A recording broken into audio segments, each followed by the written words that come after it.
kami akan menjelaskan sedikit apa sih tentang COVID gitu ya.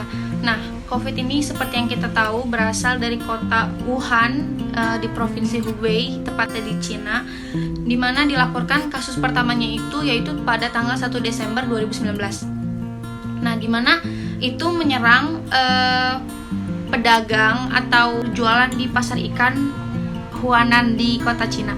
Sejauh ini COVID-19 yang telah disimpulkan oleh para ahli lebih bertahan di suhu yang rendah ketimbang yang kering atau panas ya. Walaupun hari ini ditemukan ternyata COVID-19 telah mendunia, telah tersebar kemanapun, walaupun itu dengan kondisi iklim yang ekstrim. Nah, virus ini tuh lebih menyerang kepada usia lanjut. Kenapa? Karena pada saat usia itu antibodi atau sistem imun itu sangat menurun. Tapi tidak menutup kemungkinan bahwa ada saja kasus bayi yang meninggal karena COVID-19. Nah, untuk pertama kalinya pada tanggal 31 Desember 2019, Cina melaporkan pada WHO bahwasanya masyarakatnya itu mengalami penyakit seperti pneumonia, yaitu penyerangan terutama pada paru-paru di kota Wuhan, provinsi Hubei di Cina. Nah, lonjakan pertama dari virus ini yaitu ketika Cina itu melaporkan bahwasanya pada tanggal 15 Desember 2019 itu terdapat sekitar 27 orang yang terinfeksi. Nah, 3 hari setelah itu Cina melaporkan bahwasanya ada sekitar 60 orang yang terinfeksi virus tersebut.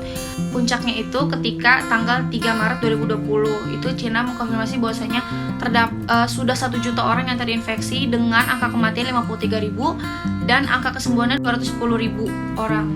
Sejak tanggal 3 Januari 2020, Cina itu telah mengumumkan kepada WHO bahwasanya wabah ini tuh terus melonjak gitu dan memakan banyak korban. Kemudian WHO itu memperingati atau memberikan awareness kepada negara-negara sekitar Cina seperti Hong Kong, Taiwan, dan Macau untuk siaga terhadap wabah ini. Sampai akhirnya COVID-19 ini telah menyebar di dunia, baik itu di benua Asia, di benua Amerika, di benua Eropa.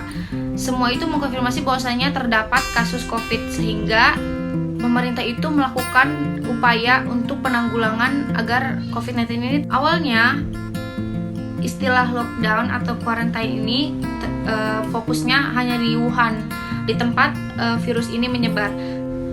Coronavirus itu dan COVID-19 itu serupa. Coronavirus itu adalah suatu kelompok virus yang menyebabkan penyakit pada manusia ataupun hewan, ditandai dengan seperti flu dan lainnya, seperti yang diakibatkan oleh MERS atau SARS.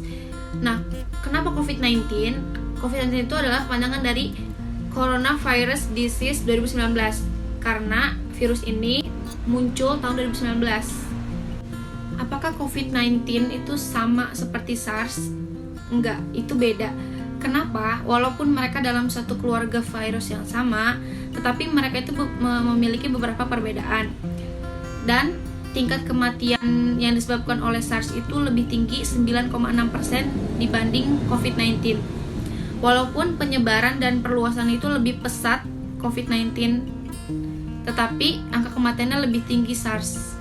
Vaksin untuk virus atau COVID-19 ini sampai saat ini masih dalam tahap uji coba karena belum terdapat suatu vaksin yang sangat efektif untuk membunuh virus ini. Nah, apakah penggunaan antibiotik itu tepat untuk mencegah COVID-19?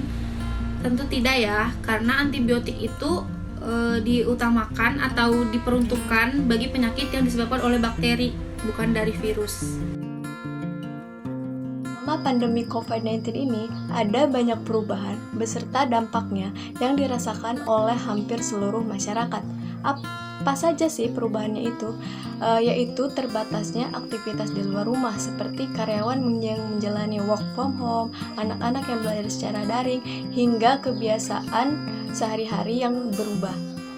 Dampak positif COVID-19 ini yaitu yang pertama menjadi lebih dekat dengan keluarga, yang kedua kepedulian sosial meningkat, dan yang terakhir yaitu memiliki banyak waktu untuk melakukan hal-hal. lain, pandemi COVID-19 ini memberikan berbagai dampak negatif, tak hanya yang berdampak pada kesehatan, tapi juga kehidupan sehari-hari, seperti terbatasnya aktivitas di luar rumah, menurunnya perekonomian, dan banyak masyarakat yang mengalami pemotongan gaji dan PHK.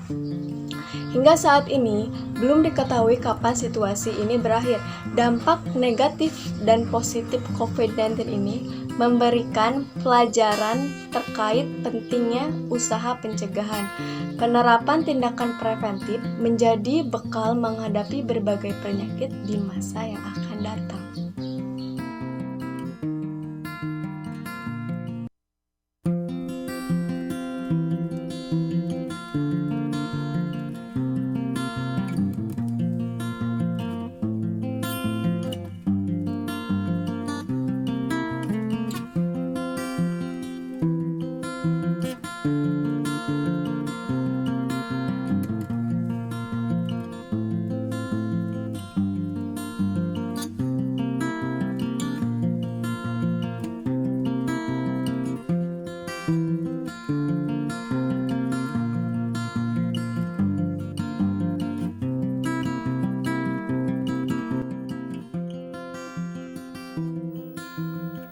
Belakangan ini virus corona mengemparkan belahan dunia termasuk di Indonesia.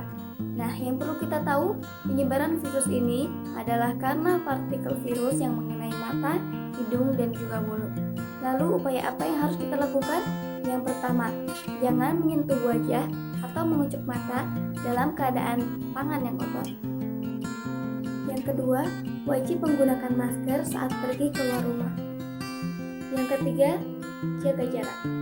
Jarak yang dianjurkan yaitu 1 meter untuk tetap aman dari jangkauan virus.